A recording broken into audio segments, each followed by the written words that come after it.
वीज कोसळून 2 तरुण ठार, झाडाचा आधार घेतला अन घात झाला।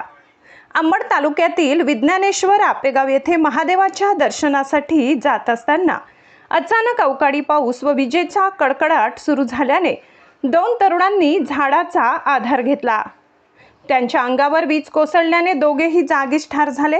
एक गंभीर जखमी झाल्याची घटना सोमवारी रात्री 7:30 ते 8 वाजेच्या दरम्यान महाकाळा ते साष्ट पिंपळगाव रोडवरील नाथनगर वस्ती या ठिकाणी घडली।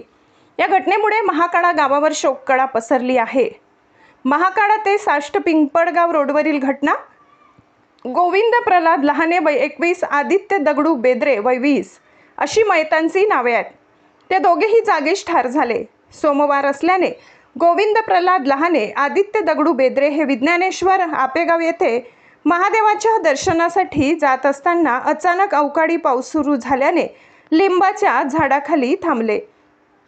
त्यावेळी लिंबाच्या झाडावर वीज कोसळून 2 तरुण ठार तर एक जण गंभीर भाजला। हे तरुण विज्ञानेश्वर आपेगाव येथे दर्शनासाठी जात असताना त्यांच्यावर काळाने घाला घातला।